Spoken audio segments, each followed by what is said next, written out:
Well guys, welcome back, and it is now time for the Audi to get a little bit of spice. I'm going to turn you around and show you what we got. We got our high flow cat from ECS Tuning. We got a banner from ECS Tuning, and I'm not a huge fan of the way that they packaged that. Don't mind the house, we are getting ready to move, so we're just packing things up. And then we got a downpipe for the Audi as well.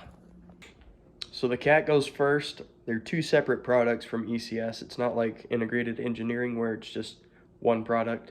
So I had to wait for the cat. It took a day longer than it took for the downpipe. Anyways, we are going to head up to my in-laws and throw this on the car and get some more sound out of it because it is really quiet right now. You can't even tell that it's on when you start it. Well, we have definitely arrived, as you can see by the 4 Volkswagen Audi products. So in the kit, this is obviously the downpipe. This is the high flow cat. Comes with new hardware, new gaskets, everything you're gonna need to replace your old stuff. It's got a adapter for the stock exhaust system, or I guess it's more of a sleeve. That way, while you're running the stock system, you can still hook up to it and get everything out the ass end of the car. What you're gonna have to do, start by removing your stock airbox. It goes down to the turbo, but this is gonna give you some more working room to get to the cat itself and then to the downpipe. I believe the cat actually has to be maneuvered and pulled up through the side over by your coolant reservoir. So we've got our airbox removed now. We had to remove this kind of trim front grille covering piece along with the hood release, and I'll show you that because it's kind of interesting. If you have a pick tool, it makes it nice and easy. Let's see if it'll focus. You just slide up underneath that and pull this little tab out. So now we need to disconnect our O2 sensor, which runs right here and right next to the high pressure fuel pump. We'll disconnect that and we can start undoing the bolts that are up top. Okay, so we got those 2 top bolts loose that you can see. Those are 15 millimeters. And then the O2 sensor sits right there. That harness comes up and around, unplugs right here, slides onto this clip. You're gonna push this little push tab down and slide it off to the side. That's how you remove it. And what I did so far is I loosened that O2 sensor just while it's on the car, because it's going to be a lot easier for it to be held in place here than it will be when it's off. I decided to remove the O2 sensor completely while we were there, and there's just one more clip right here. I used a flathead 4 just to pull it out.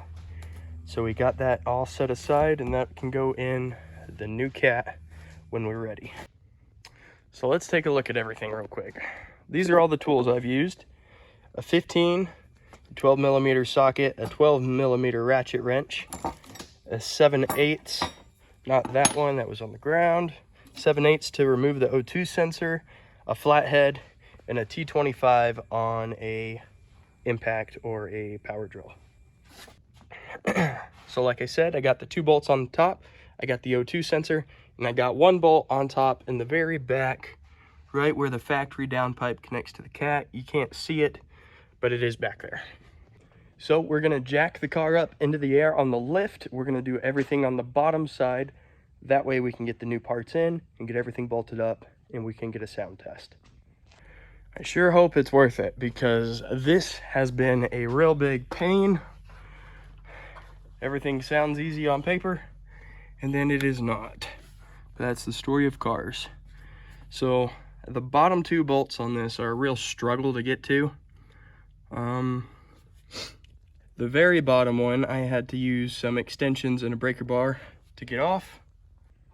And it wasn't fun.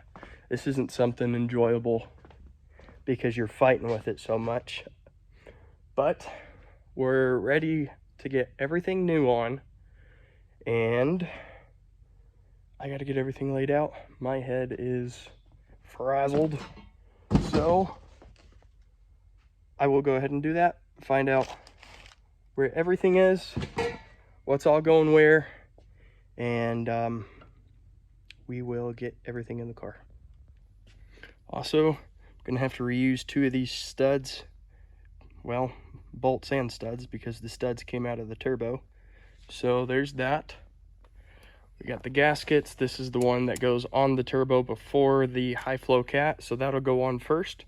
So it doesn't have any mufflers. As soon as I get in here, I will. Roll the window down and climb through it. The window is down. Ready?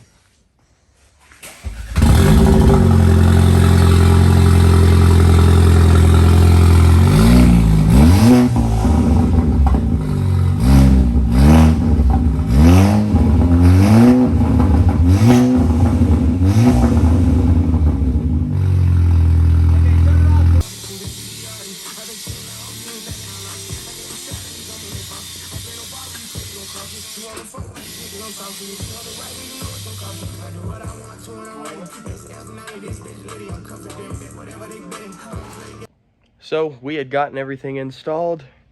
I've got a couple exhaust leaks and a little rattle. We're gonna jack up the car on the lift again and see where it's coming from. So just a couple small ones, like right there and right there. And then I am rubbing on, I don't know how well you guys could see that, a little bit of heat shielding up there.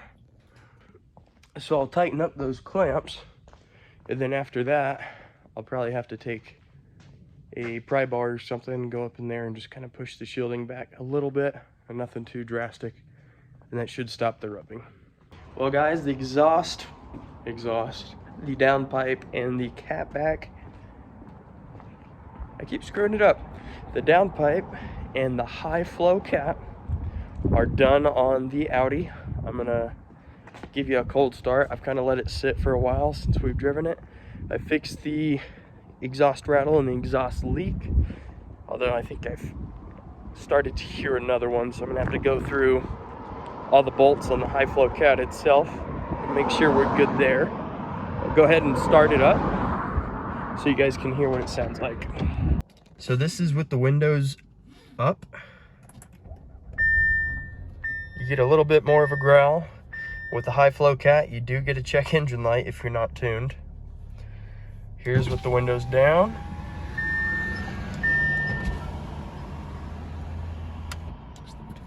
You can't really hear it right now. You get a little bit of a, and then this is from behind. A little bit more sound, but nothing really until you get on it.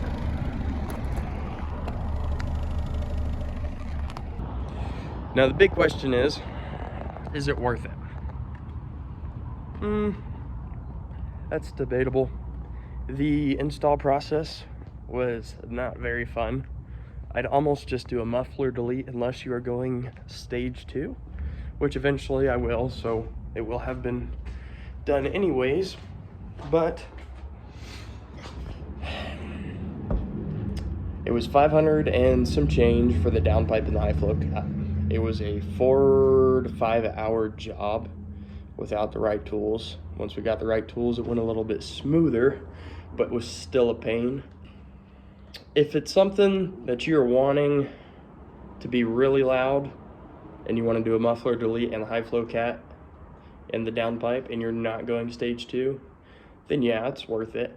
If it's just something you're gonna daily and want a little bit more sound out of, just do a muffler delete. It's cheaper, it's easier, and you're gonna get about the same amount of sound out of it. So take it with what you will and make your decision on what you'd like to do with your own car based on what I have given you and the knowledge you now have. I paid for it so you didn't have to, so you would know. And now, that's all. Thank everybody for watching. Comment, click the like button, subscribe, and I will catch you next time.